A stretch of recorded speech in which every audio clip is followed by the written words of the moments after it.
Good afternoon, Larimer County. Welcome to our Wednesday, March 27th, 2024 work session. Today's topic is regarding carryover funds from 2023 into 2024. My name is John Kafalis, Commissioner residing in District 1, joined by my Commissioner colleagues and friends, Kristen Stevens from District 2 and Jody Shattuck McNally from District 3. We have our, as always, very esteemed County Manager, Lorenda Volker, and I will turn it over to you, Lorenda, because I would appreciate context in queuing this up. Thank you. Absolutely. Thank you, Commissioner. So each year, we wrap up the budget, we settle the numbers, and without fail, our departments and offices routinely turn back unspent money. So we're not the kind of organization that spends every account down to zero. We put it back in the savings account when it's not spent. And so therefore, there's a process for departments and offices to ask for funds, one-time funds typically, to be carried over. Many of them are routine, so the team will go through that with you.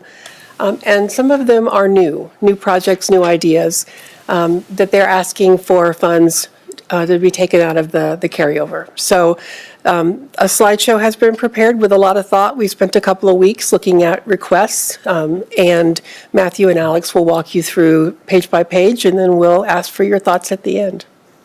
Thank you very much, Lorenda. Also, we're joined by another one of our elected colleagues, Sheriff John Fayen. He's going to make sure we're honest with all of this. So thank you, sir. Thank you for being here. At this time, I'll turn it over to Matthew, and you can introduce yourself, and we'll keep moving forward. So Matthew Behunin with the Larimer County Budget Office, Budget Team Lead, and I'm joined by Alex Jordan, our Budget Analyst. And here's our agenda today. We're going to review the carryover process. Just a quick overview and summary of the 2023 revenues and expenses, the actuals versus the budgets. We'll show you some assumptions with our forecast and the fund balance forecast for the next 10 years. Then we'll review the list of all the carryover requests and where that puts the general fund after all is said and done. So, as our county manager mentioned, every year, at the end of the year, you have your budget and then you have your actuals and what's left over, or what if you have extra revenues over your budgeted revenues, that's the surplus or the deficit. And so budgets are adjusted at carryover time in the spring, it's in March every year, to carry over the unspent funds into the current year. And our budget policy says that the county manager can approve carryover requests for non-general fund budgets, and then existing general fund projects begun during the prior year, and that would include restricted dollars. The county commissioners, we also take this time where you can direct staff to revise the budget to include new general fund requests. And so we receive those requests, and we'll show you those today. And then anything that's unspent or not carried over is added to each fund balance or the reserves. So Alex will walk us through last year, 2023, kind of high-level summary of the different funds and spending categories for both revenues and expenses. I want to point out, though, last year, if you remember, we had a $10 million adjustment to the balance sheet called an unrealized loss, and that's the difference in the paper value of the investments. We've talked to finance about that because it's not an expense, it's not an actual loss of revenue, about how to show that in the financial statements, and they have come up with a way to restate our budgeted fund balance to exclude unrealized losses and unrealized gains, which are just changes in value based on the investment at a point in time. And so all the numbers you see today do not have the unrealized gain or loss reflected in it. So that's just a note. And Matthew, excuse my interruption, but mostly for the sake of whoever may be listening or watching, could you please explain on this slide, 2023 actual revenue 567.4, expenses 633.599. That doesn't appear to be a balanced budget. Could you explain that? Yeah, so a balanced budget would be all of the revenues and reserves we have in our budget. So there's a beginning budgeted fund balance. That's all the funds left over from a prior year. And then you have your current year revenues, your current year expenses, and your budgeted ending balance. These numbers here only reflect the budgeted revenues and expenses, but our budget is balanced with beginning and ending reserves. Great, thank you for explaining that. Yeah, okay. Now, Alex, I'll turn it to you to explain all our surpluses and deficits, starting with revenues. Sure thing. So as Matthew mentioned, we won't walk you through. Alex, who are you? Oh, I'm sorry. Alex Jordan, budget analyst. Sorry, I should have introduced myself. So as I was saying, we're not going to walk through every single item here for the sake of brevity, but I did want to talk about the top 2 or 3 items in both surplus and in deficits. So beginning with revenues, our top surplus category there was internal service funds. The surplus in revenue for those funds, I should say, came from fleet charges mainly and the sale of vehicles and capital equipment. Our benefits fund from human resources, and then internal IT charges were up over the budgeted amount. For our capital funds, there was an interdepartmental transfer for community corrections for an HVAC unit from facilities. Interest allocation, because interest has been so high this last year, interest allocations from the general fund were up, and then the interdepartmental transfers to facilities in general were also higher. And then for the general fund, interest on investments, as I mentioned, we adjusted our budgeted revenue for interest throughout the year, but it kept going up. So we ended up about $1 million over revenue on interest. And then our property tax collection rate was higher than the prior year. And then for under revenue, so the deficit in revenue, the 3 we wanted to call out here was the Department of Natural Resources. This is mainly because of capital projects that were not completed, and then corresponding grant revenue to fund some of those capital projects. Road and Bridge, same story here. There was a couple of capital projects that were not completed. They are expected to still be completed, but were not completed last year. And then for the disaster funds, or fund, I should say, there's a lost revenue position or provision for SLFRF, the State and Local Fiscal Recovery Fund. This is there's an accrual back to 2023 to calculate lost revenue. So this revenue is not realized, but it will be realized this year.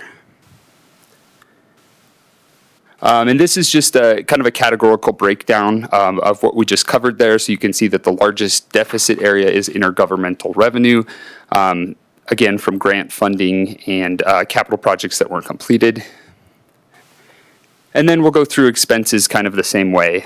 So the top surplus category there, road and bridge funds. Once again, this is because capital projects were not completed. We didn't spend the money that was budgeted for those. The disaster funds, disaster recovery fund, there was a number of ARPA broadband projects were not completed that were budgeted for connection, pulse, etc. And then some of the things in the ARPA parking lot, housing, the homeless shelter, and the land bank, those things we're expecting to complete in the future. And then for the general fund departments, all of the general fund departments, I should say, were under budget for expenses this year. The 2 largest that we wanted to mention, though, were the clerk's office and the sheriff's office. Both of those were about $1.5 million under budget. And the main categories that these departments were under budget were in areas like projects, salaries, and external software. So you'll see there are 3 funds that were over budget. These are outside the general fund: economic and workforce development, human services, and then some of our internal services funds, which includes benefits, fleet, facilities, IT. These overages will come out of the reserves, as we mentioned, and the reserves are healthy.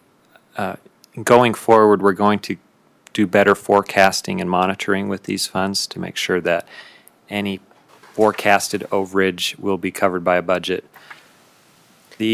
Some of these are unexpected. The benefits fund, for example, had a claim of over $2 million in December of 2023.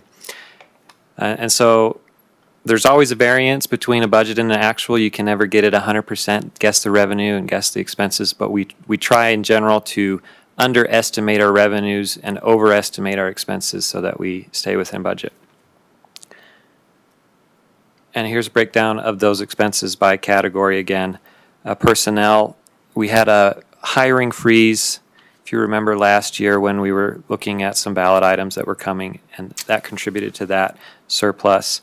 And then operating across all departments, projects, software licensing, capital is mostly due to timing.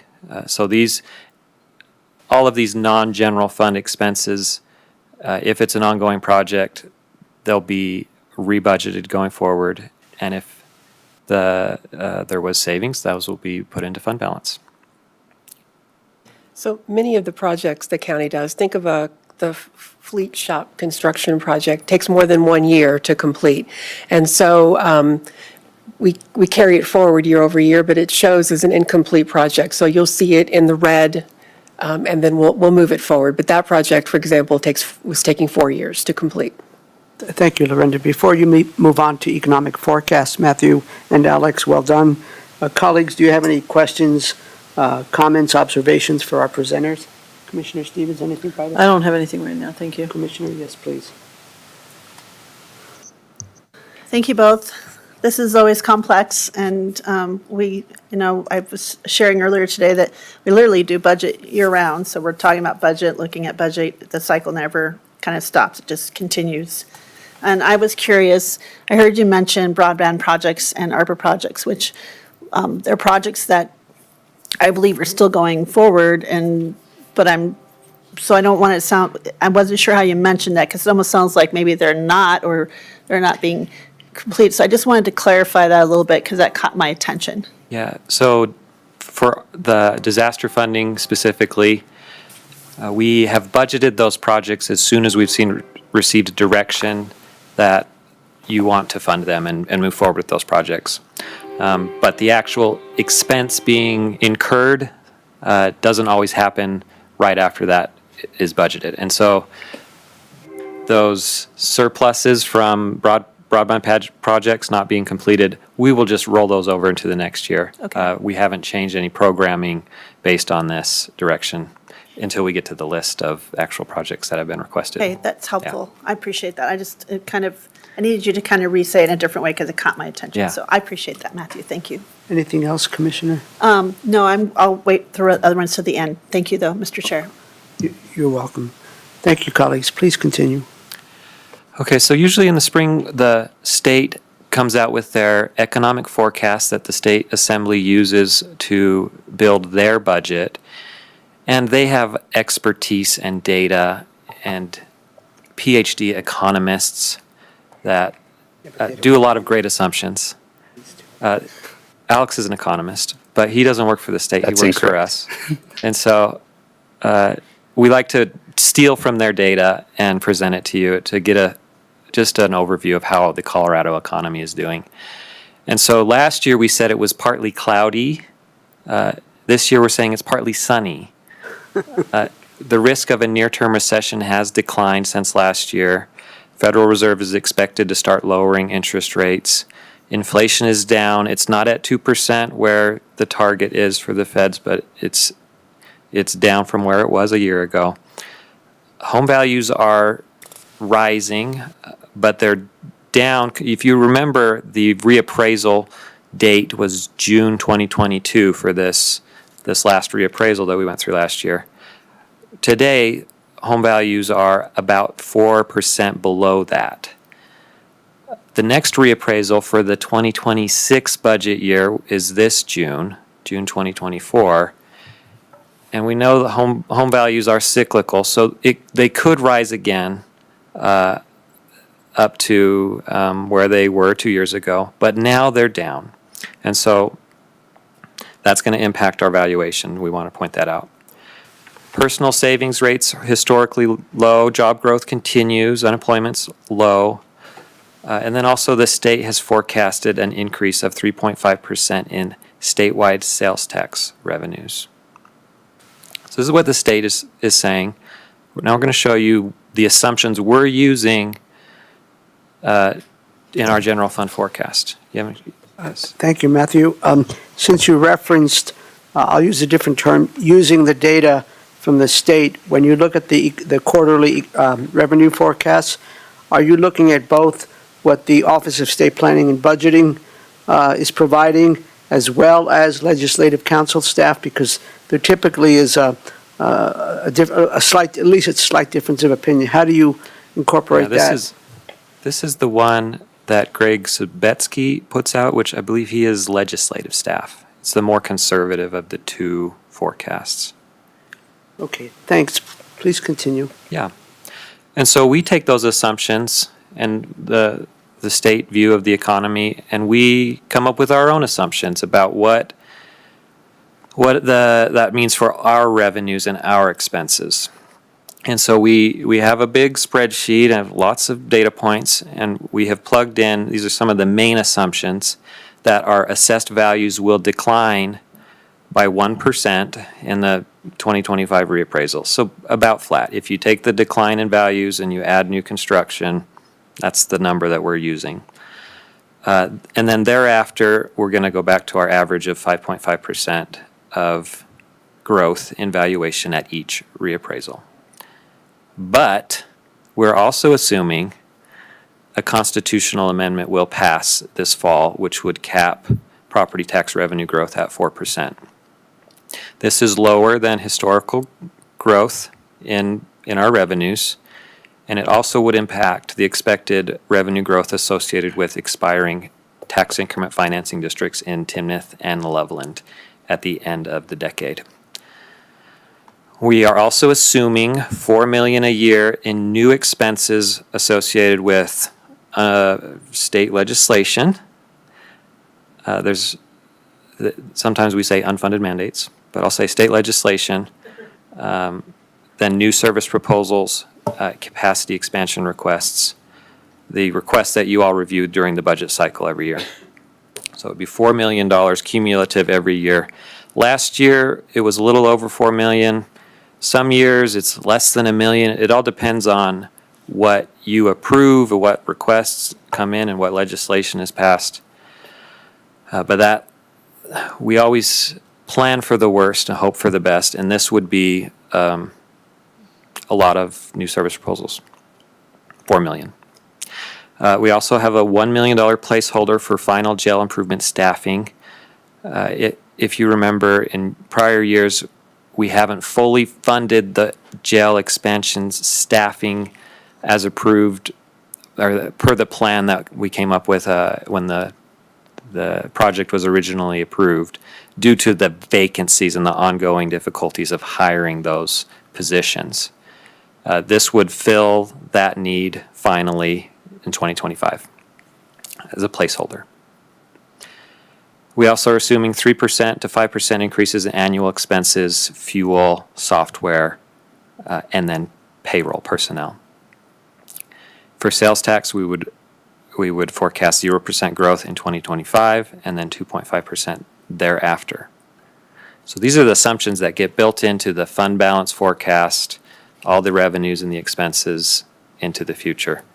Any questions about these assumptions? Yes, thank you, Matthew. I was going to ask colleagues, this would be a good opportunity to ask any questions on the assumptions regarding the forecast. Commissioner, anything? Yes, please. I would like to talk just briefly about the end of the expected revenue growth associated with expiring TIF districts, because that has been 20 years of property taxes that have been diverted away from the county and the school district for the last over 20 years. And that was something that we were finally going to recover back and have it come where I always think it should have been all along, and where the taxpayers thought it was going. And so I'm curious, that is definitely, and we've seen the ballot language, you're pretty sure that's going to impact that. And so do you know what happens? Will they just not have that increase, or does it stay with it can't stay with going into the developer anymore, so what happens to it? Thank you for the question. The ballot language for the constitutional amendment is pretty simple. It's just a few sentences, and it caps property tax revenue growth at 4%. And so our valuation would go up with the TIF districts expiring and that valuation coming back to the county's tax base. But we would have to issue a credit to keep the revenue growth at or below 4%. Okay, thank you. Yeah. Thanks, Commissioner. Commissioner Stevens? Yeah, I mean, do the assumptions account for the fact that in some areas that we've seen like higher expenses, sort of higher than inflation? So thinking about some of the expenses in the jail, for example, or road and bridge kind of expenditures seem like they're a little bit higher. So do we account for that in this forecast? Yeah, that would be in the 4 million in capacity expansion, for example, or anything above the target increases. So as you remember, budget process goes, we set initial budget targets for all departments in May, typically at a work session in May. And then between May and August, all the departments and elected offices submit service proposals, and those could include cost increases for medical care at the jail, food, fuel, anything that's above the target increase. Brenda, do you have anything? Because I have a question. Go ahead. Yes. Regarding the $1 million placeholder for jail improvement staffing, do we have any update on the efforts that the sheriff's office is undertaking to try to fill those vacancies? I seem to remember a number like 12, but that I may have just made that number up. How are we doing there? And it may be something to ask the sheriff to come up, since I don't want to let him off too easy, but do you have any information there, Matthew? The last I've checked is a few months old. It's still difficult to hire. Difficult. We can provide some better numbers at the target setting work session in May. This $1 million placeholder, we call it a placeholder because this is not necessarily what will be put into the budget target for 2025. We can do a more thorough analysis about how many vacancies we have and how hiring is going and retention. I know they're spending a lot of time and energy focused on that issue and have been. And that's okay. If it makes more sense to wait until that next session, it would be good to have some more information on that. Yeah, we knew that the full staffing of the new expanded jail improvement project has not been fully funded, and it was always contemplated to fund that. And then, so this is the placeholder we're plugging into the forecast because it's expected to be an expense. Thanks. And these assumptions are important because the next slide will have sort of what we call the Green Mountain or Green Valley. It's a picture depiction of what the fund balance could look like with these assumptions. So that's why both the current year or the coming year and the following years are important, so you can see sort of the impact. So here is that projected general fund ending balance. And so all the assumptions that you've seen, and that includes the carryover recommended, carryover requests that you'll see through the rest of this presentation. Other things you've talked about at work sessions like Clark Lake dredging, we're expected to incur $2 million in the next few years. So things like that have been built into the forecast. Everything through the 2024 budget up into today that you've approved is built in here. And so what the story is right now we're in a surplus. Our revenues are higher than our expenses in terms of our annual ongoing general fund revenues and general fund expenses. But if these assumptions were to carry on for the next 10 years, you would see in 2028 that surplus would turn into a deficit and begin to eat away at our general fund reserves. I will point out we have set aside $20.5 million in disaster contingency reserves in addition to this. And we also, you have control over the budget, what's approved in expenses every year. And so this is not set in stone. If we hold service proposals and legislative mandates to $2 million, for example, instead of $4 million, this would become sustainable. And so it's not a prediction, it's a forecast under a lot of assumptions that we have some control over. So we talk about levers with you all over time. Last year, we asked departments and offices to come up with two budgets, sort of business as normal and a reduction budget. That's another option. We could talk about services to reduce or eliminate in the long term. It becomes clear when you look at this that those are the kind of decisions that will be facing us should this constitutional amendment pass. That really is the driving factor for this. But it doesn't mean the government will end or will stop providing all services. You all, I'm sure, will be very thoughtful about those decisions, but they are decisions that will change the way this looks. Are you planning to provide any more information about this slide? Do you have any questions? Well, again, for the sake of transparency and for the sake of perhaps the many thousands of people that are listening in, could you explain the two lines, the blue and the yellow, 10%? Yeah. Those thresholds, why Right. that's important? So in our budget policy, our target fund balance for general fund reserves is between 10 and 20% of our annual expenses. And so right now, 2024, we're above that, which, it's 22% or 23%, and we're forecasted to be above that for the next few years. But then it would fall underneath our target, assuming all of those expenses And how do are in these two place. targets relate to the TABOR requirements for reserves? So there are a few requirements for reserves. There's, as you mentioned, TABOR emergency reserves. So the Constitution of Colorado requires that we maintain 3.5% of annual operating expenses in an emergency reserve. And so that's included in here. Then the bond rating agencies like to see 17.5%, which I think is 3 months of expenses, to maintain a AAA bond rating. That's one factor of many that goes into the interest rates that would be charged the county for issuing debt or certificates of participation. So that 10 to 20%, that's what the board has set in policy. But there are other standards for reserves that are out there. Great. Thank you, sir. Yeah. Oh, please. If that bond rating were to lower because we couldn't keep 17.5%, I mean, that just affects our ability or like our interest rates when we're Correct. borrowing. Okay. Yeah.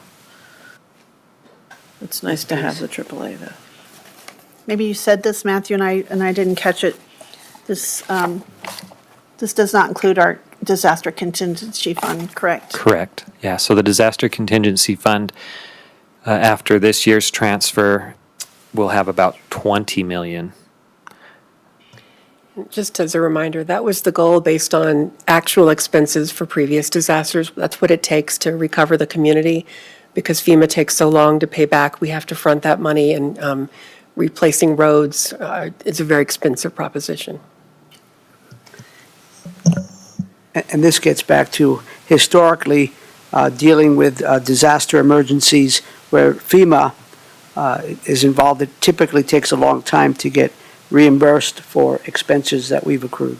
Yeah, there are other agencies, or Boulder County, for example, has a disaster recovery sales tax that they use. Larimer County doesn't have a dedicated tax for disasters, so it's prudent to keep reserves for those types of events. Thank you. All right, so as a reminder, the county commissioners in our budget policy have delegated authority to the county manager to carry over existing projects and restricted accounts. Commissioners retain authority to approve new general fund requests.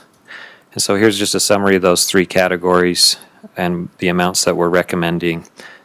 We received almost 8 million in requests, and we're recommending 6 million total. So let's go through one by one, and we have some handouts on some of these. First is the assessor's office has requested 2 regular FTE appraisers and 3 limited term data collectors to help with putting the backlog of active permits on into the tax rolls. And so with COVID and with the last reappraisal being so high, there have been remodels, basement finishes, additions, roofs, things that you pull a permit for and add value to your home that haven't been added to the tax roll. And when we look at the total valuation, if we could get that in today, which it'll take time to get through this backlog, it's about $5 million a year in property tax revenue. So 2.8 to 3 billion in value. And so that's why we're recommending that this request be funded. This is something, it's a fairness issue. You know, if your neighbor's got a new roof and that's not in the property tax roll as a assessed value, there's a fairness issue, but also these positions could eventually pay for themselves by getting this backlog addressed. So the assessor had staff to do this when there were fewer properties to evaluate. Now that they're at a place where we're growing, there are more, we see construction happening, there are more buildings to inspect. They don't have the capacity to go out and follow the building permits like they used to. A lot of people apparently finished their basement during COVID. And so it became known to the assessor's office when I came to appeal my property tax value because my neighbor has finished their basement and they're lower than I am. And so they found out anecdotally through the appraisal or through the appeal process that these things were happening, and it was pretty widespread. And so not only is it a financial matter, they do consider it a fairness issue where everyone is treated the same for the same finished square footage. It isn't about finding things or issuing citations. It really is just about assessing the fair value given the building that was done. Thanks, Lorinda. And as a quick follow-up to the comments from our county manager, will this investment in these additional appraisers, this proposed investment, will this help address, for example, people up in the Red Feather Lakes area had a lot of concerns about, I think on average their property valuations went up 63%. Will this help us to be more accurate in determining those reappraisals? Can you speak to that, sir? Yes, absolutely. The appraisals are based on data, market data, and the permit data is a huge piece of that. I think the other thing it will do related to that question is it will free up the rural appraisers to spend more time actually going out and looking at those properties rather than using an algorithm. And that's, I think, they want more boots on the ground, and this would provide that. And if I may, not to belabor, but that's spot on, because that's what I heard from folks, is that you were coming up with these appraisals, and that we really didn't have the capacity to be up in some of these remote areas, to be as accurate as humanly possible, based on how we do comparables and everything else. That's a good point. Thank you. Commissioner, did you have, yes? Well, I just wondered, with the permit backlog, so, how manual is that process of figuring out who's finished a basement? Is there an electronic way to do that would make it easier? Like they would automatically know when somebody,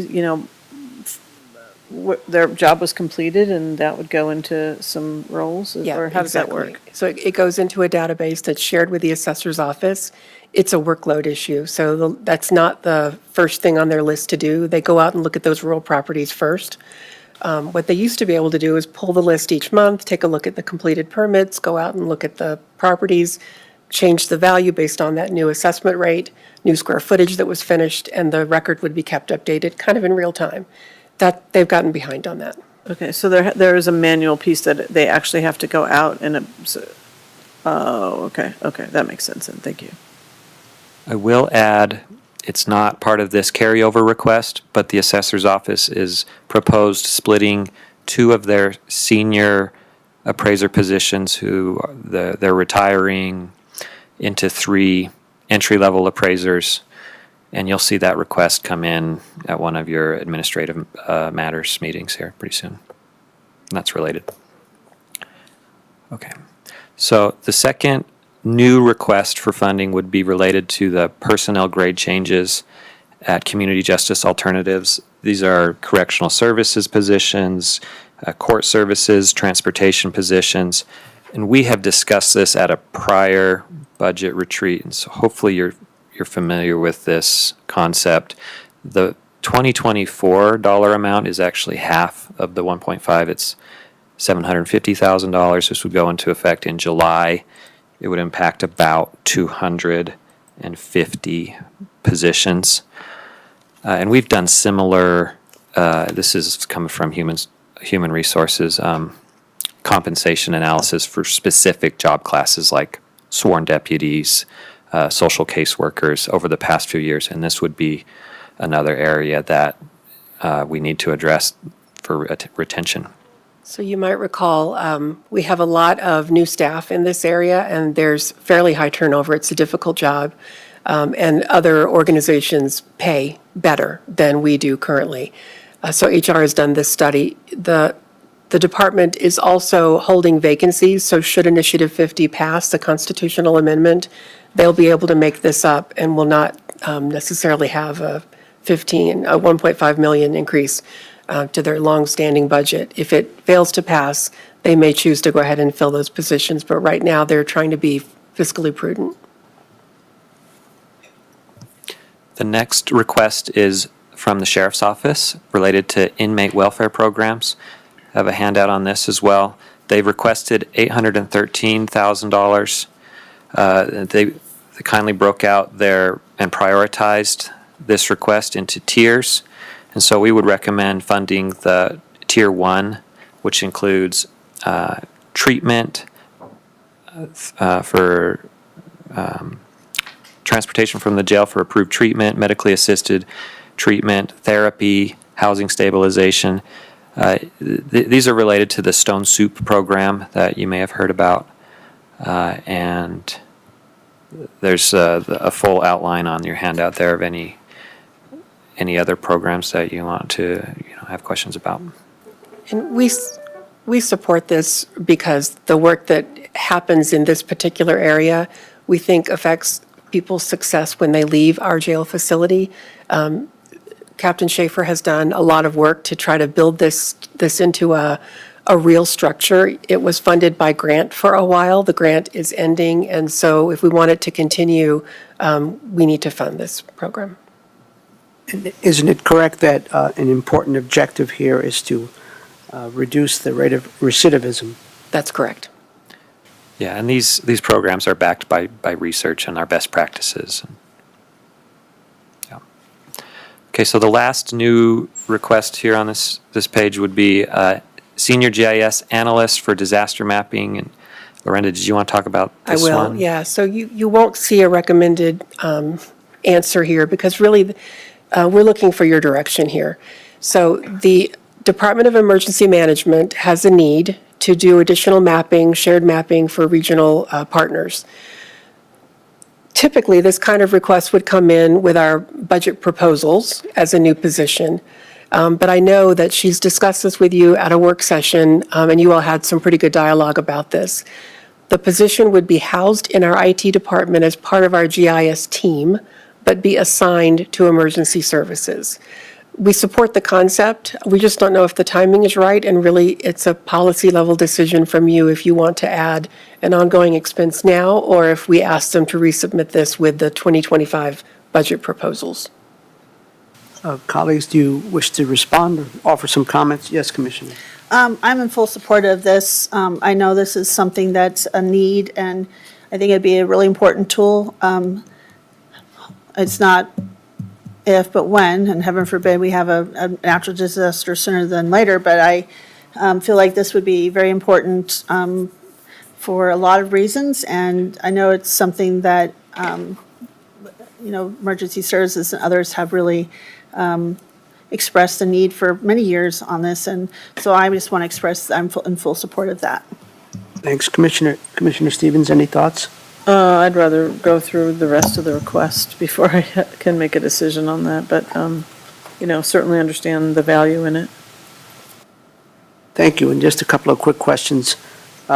One is, I think I heard the county manager say this proposed position, GIS analyst, would be housed in the IT department and would be in IT but would work with emergency services. Did you mean Office of Emergency Management or Emergency Services? Both. They would work with the Office of Emergency Management, but they're so closely connected during an event that it would benefit both. Okay. Then my other question is the current GIS capacity we have, why do we need this? From what we understand, they're at capacity. They don't prioritize these types of Okay. this type of work, and there's a need in this specific disaster response mitigation area. So, for example, it would be great to have a map that shows the areas that nonprofits and governments have gone through and done mitigation work in, where we've taken out trees and fire hazards, and we've done fire-wise inspections and those kind of things. We each have our own maps of what we've done. What we don't have is a common map that demonstrates to the folks responding to the wildfire where that work may have been done or not done. So that's one of the kind of projects that we don't have capacity to do. It has worked for us, but it could be better. And the money would come from our general fund balance? Yes. Okay. Yes, please. I just would like to build on that. For example, it's like breaking down silos and having all the information together on one map from all the different agencies that are doing this work. There's a lot of work happening in our county. And for example, during the Cameron Peak fire, they pushed the fire towards the Shambhala Center, which slowed down Cameron Peak fire, which allowed them to kind of gain a little bit of ground. And that has been held as an exemplar of wildfire mitigation and practices to help these mega fires, which are going to be pretty much commonplace for us, is these extreme mega fires. And so the modeling is very, very scary. And also, this will also have some internal help so that emergency services and Office of Emergency Management can also place maps on top of that where critical infrastructure is, where these projects are happening. It helps them know where things are, and I think this is not something this is something we're creating because it would be probably really expensive if it didn't exist, and I'm not sure it exists. I know it would be something that we'll be collaborating with our state partners with information as well. Thank you. Thank you for that insight. Please continue, sir. Okay. So that slide had the largest requests for ongoing funding and just the highest dollar amounts. These are also new requests that were either recommending use your existing budget or alternative sources. So there's the appraisal staff again, and then there are 4 or 5 others from the assessor's office. GIS licenses. We're shifting to a model where we charge agencies for their GIS licenses. If you remember, in the 2024 budget process, you approved a service proposal to increase the overall enterprise-wide GIS budget. So we would shift funds from IT, where that budget resides, to the departments that would have to start paying.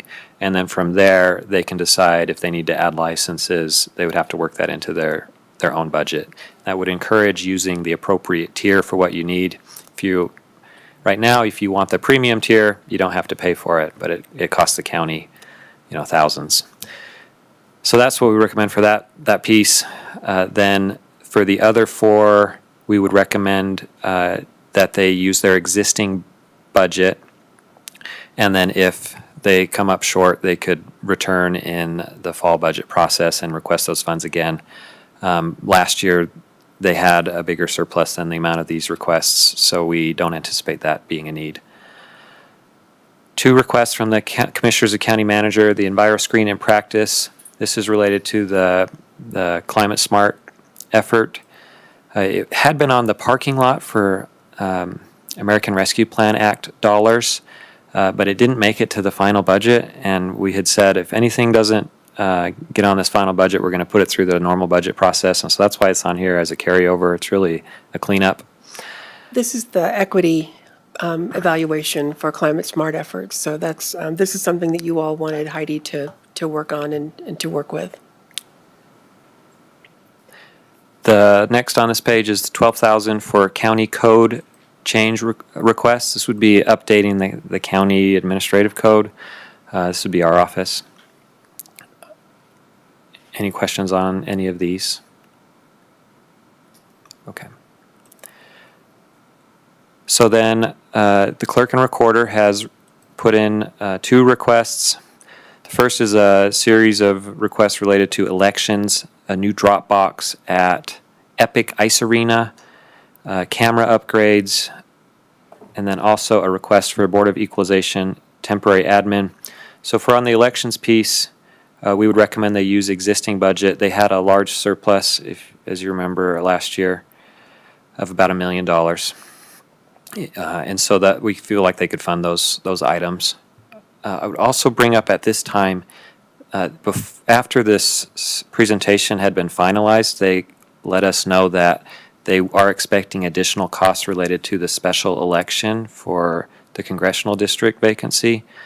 And the cost of that will largely depend on what the state requires in terms of polling locations, drop boxes, and staffing. And so that is not finalized yet, but it could be a request that you see in the fall from them. Then on the Board of Equalization admin, normally in non-reappraisal years, this budget is minimal. But we're implementing some new processes, some new deadlines to try and improve this. And also there's a lot of focus on property values still. And so we're recommending approving that carryover request. Community Development has a request for special events permitting software, $110,000 to implement, $45,000 ongoing. We feel this is a efficiency gain. It may prevent us having to hire somebody to manage and permit the special events in the future. Engineering has a request $40,000 for development review and floodplain consulting. Right now, they are concentrating on training new staff, and this year is expected to be a very busy year for their workload.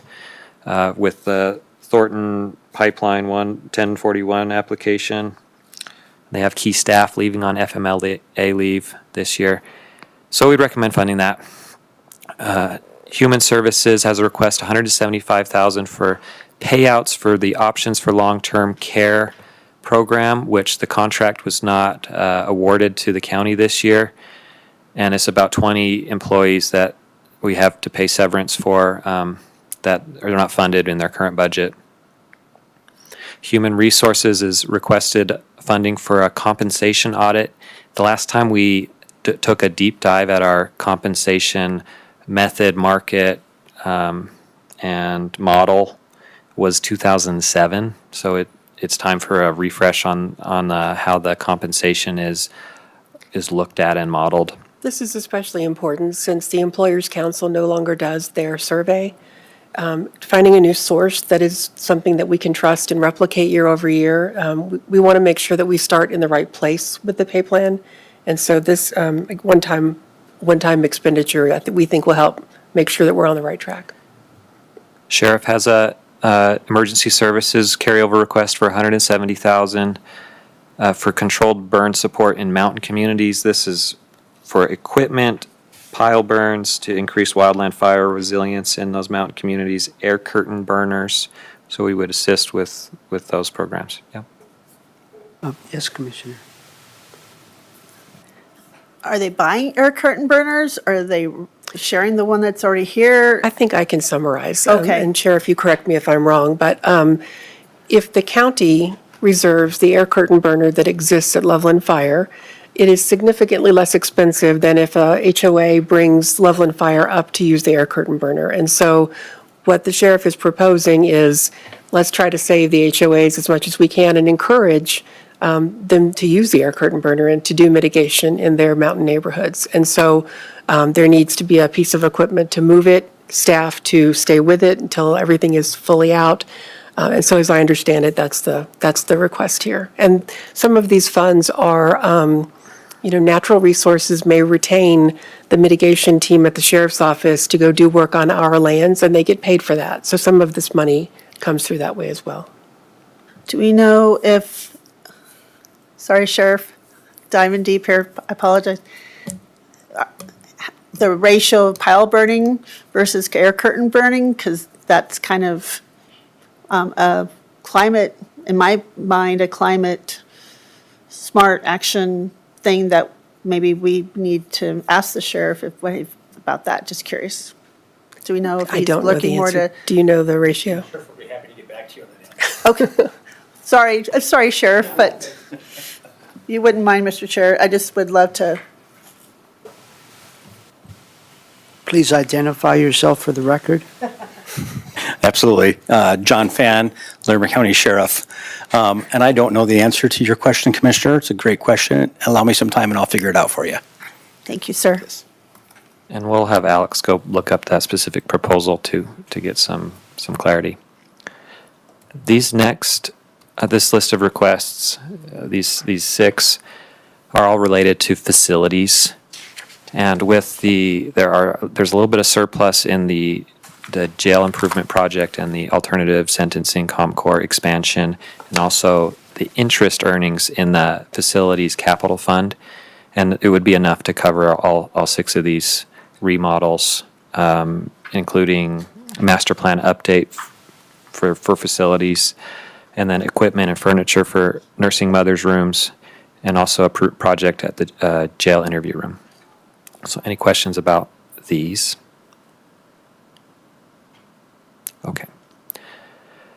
So this is more for your information. These are county manager approved ongoing projects, strategic plan dollars, information technology strategic committee, the ITSC projects, climate smart future ready, which is a match for a grant, clerk and recorder office reconfiguration, the water resource funds, which is related to the water master plan that we've been working on, Box Elder B dams, intergovernmental agreement, ADA projects, inclusion advisory training, payroll staff overtime as they implement the workforce dimension software project, dollars for broadband consulting, and then vehicles at the sheriff's office. And these again are all projects that had existed in 2023 and would need to be continued into 2024.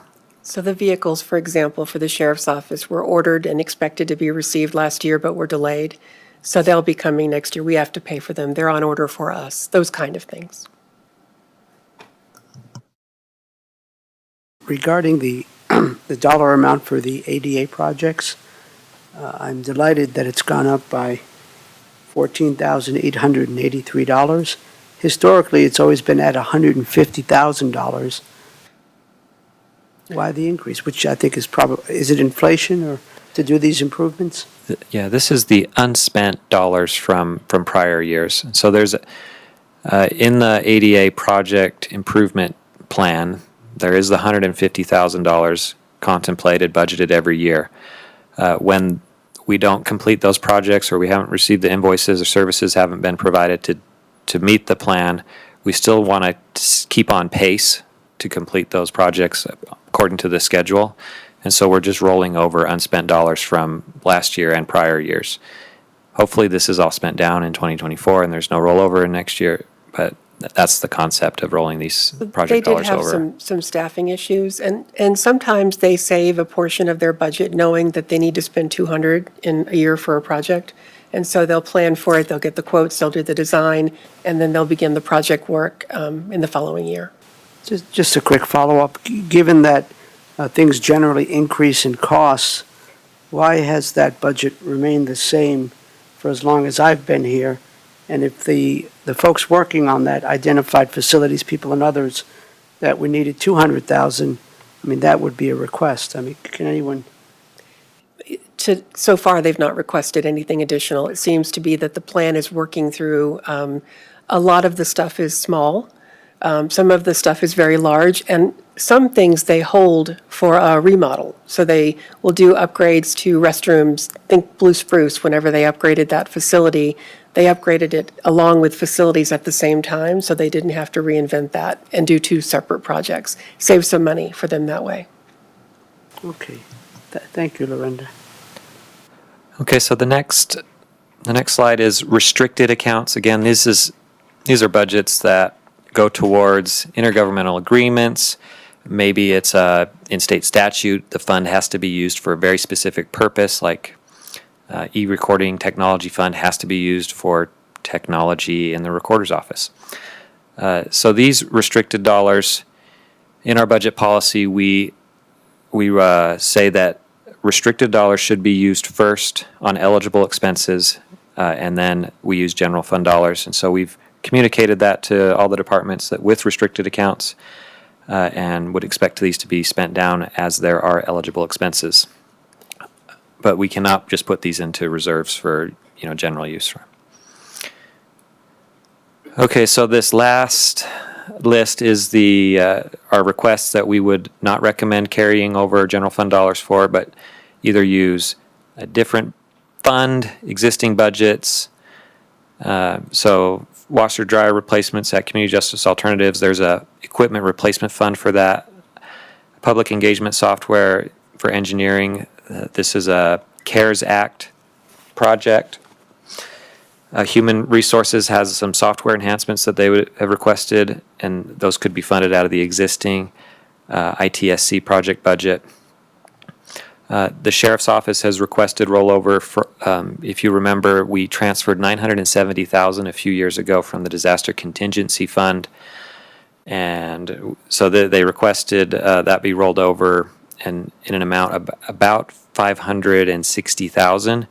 And we're still working on the correct number, but we're estimating that only about $100,000 would be needed for small incidents that are not declared disasters necessarily, search and rescues, etc. And then if there are larger disasters that require, air support or multi-agency response, they would come to the board.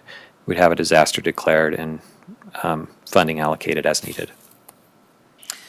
I think this is the year 2 years ago when the Sheriff's Department Emergency Services did a phenomenal job keeping 52 fires in Larimer County under 300 acres and contained them. And so that was an expense, and I think that's the one you're talking about with the 970,000. And so I just refreshing everyone's memory, that was an unusual year to have that many, and they did a great job. So I know that they were so that's the one you're talking about. We were trying to backfill. So this model would be to allocate $100,000 a year, and if it's unspent, it would go back to the disaster contingency fund, and that would be the amount set for these small incidents.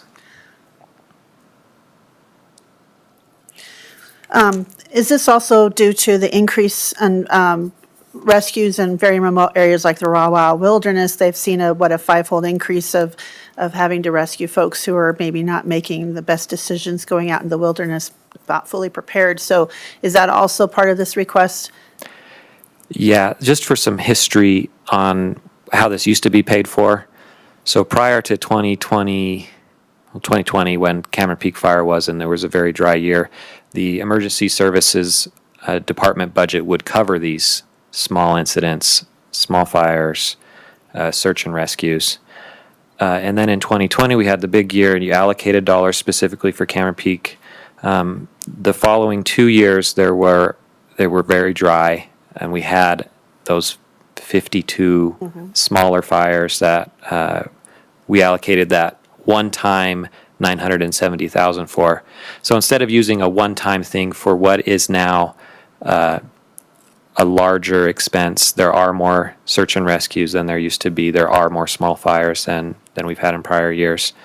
Allocating an existing ongoing $100,000 a year for these types of incidents within the disaster fund, so we can still track by incident these new but small disasters.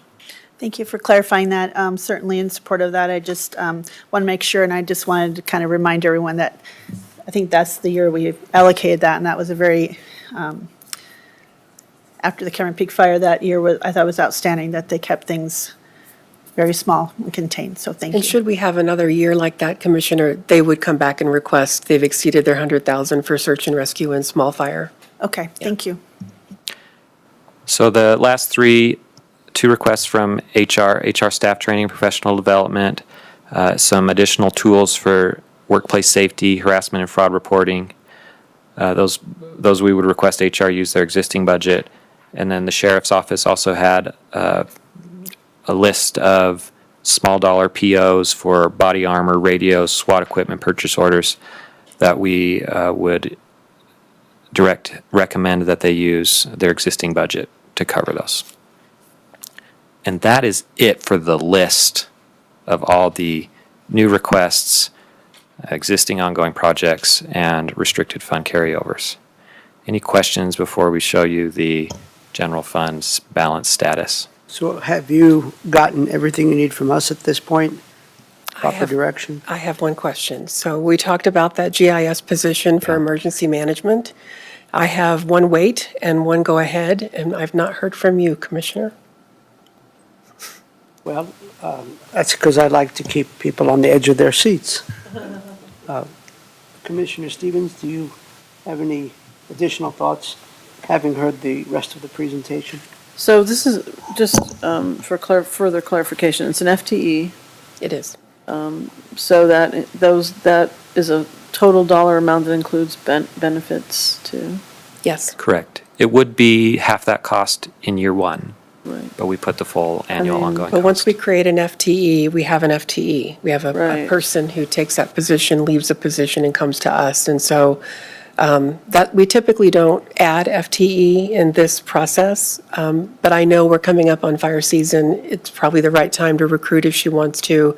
So we wanted to give the opportunity to say, is now the right time, or should we ask her to wait for the budget process? I mean, how are you feeling, County Manager? Are you feeling that it's the right time? The need is real, so the request is valid. It is a needed position, we understand that. The request was made jointly with the IT department because they also need resources, so it's not a question of is it a good and valid request.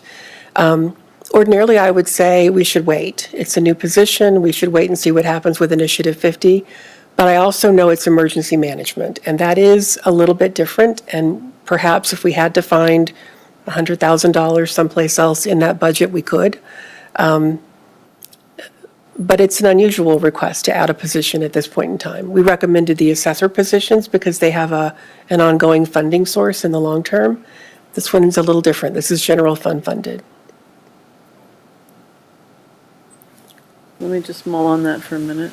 Yes, and while you're mulling, I'm with the understanding that this position, with its focus on disaster mapping, but I think I understood that this person could also help with some of the other capacity issues Yes. in the GIS office. With that understanding, I would be supportive. Okay. Sure. I mean, I'll be supportive too. I know this position is needed. I'm just hesitant because of that Proposition 50. I mean, we will have to make some serious cuts and choices were that to pass. And so I'm trying to mentally prepare my brain, and I appreciate that being part of the forecasting because we have to have to think about that eventuality, and so that's that would be my only hesitation. It's not that I don't understand the value of this position, so, yes, and then if we have to, pull the levers, which always feels like such a benign way of saying, like, that there's really hard cuts that we might have to make. So yes. Thank you. Great, thank you. Let's proceed. Yeah. So the final two slides are just to show you again the general fund balance status. And so this is helpful for showing the balanced budget with our beginning balance and our revenues in 23 minus our expenses and ending balance in 23. You see that ending balance in 23 is equal to our beginning balance in 24, which is positive 47 million.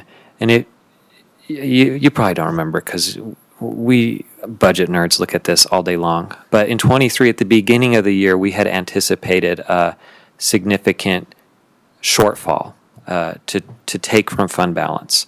And we actually added, we had 2 million more in revenues than in expenses in 2023 in the general fund.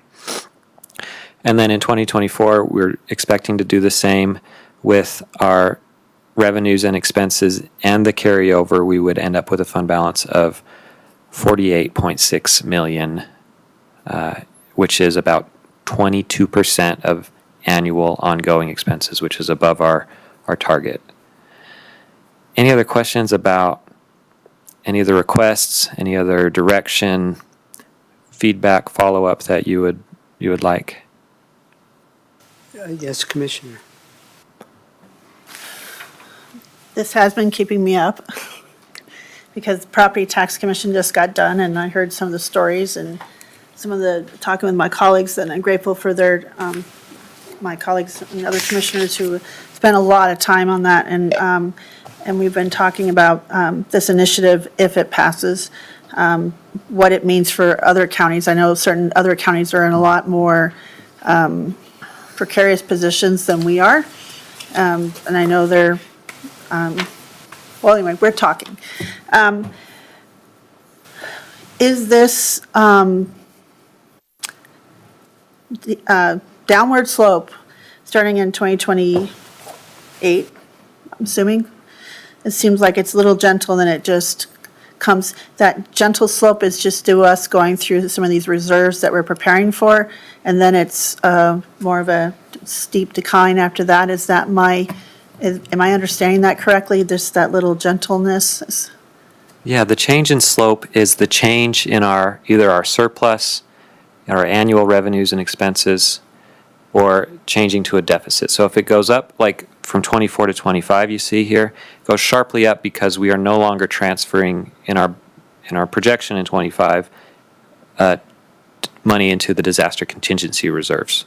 And so that expense goes away, our revenues exceed our expenses, the fund balance rises. But as initiative 50 limits our growth in revenues, our growth in expenses exceed that growth in revenues until eventually the expenses exceed the revenues and you start to decline. And if that growth continues and we do not hold on the growth in expenses or find additional revenues, that's where the slope becomes steeper down until there's no more fund balance. Excellent explanation, exactly what I was hoping to understand, so thank you very much. I appreciate that. Thank you. You got anything else, Matthew or Alex? That's all I have. We're going to be carefully watching the property values, the remainder of the legislative session.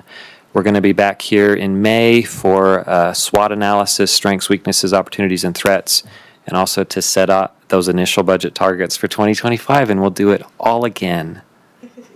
Thank you, Commissioners. And before we adjourn, Lorenda or Commissioner Stevens, you guys have anything else you want to say? Otherwise, we can adjourn. I'll just say thank you. Thanks. This is a lot of work. I mean, we distilled it into like a little over an hour, but I know this was hours and hours of work for all of you, and we appreciate the thoughtful approach to the budget and the caution that we're all exercising as we look to the future. Thank you.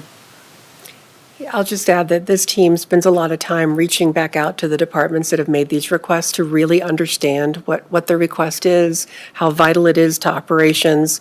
They look at other funds, see what's appropriate. You see the work of that here, but they've been doing this for a couple of weeks, just really understanding at a personal level what is going on and what a no might mean to a department or an office. So thank you very much for the time. I think you have built a lot of trust with our departments because of that, and that will help us succeed as we get into the 2025 budget. And I too will thank you for your very deep and broad thinking and analysis on these matters. And in particular, this afternoon, I'm very grateful that we've actually completed this work session, I believe 40 minutes or 50 minutes early. I think we allocated till 3:30. And also, I really like the way you stapled the hard copies and got the pages to just kind of unfold. You should tell everybody else how to do that. So thank you all very much. Thank you to the sheriff and his team. 2:42 p.m. We are adjourned.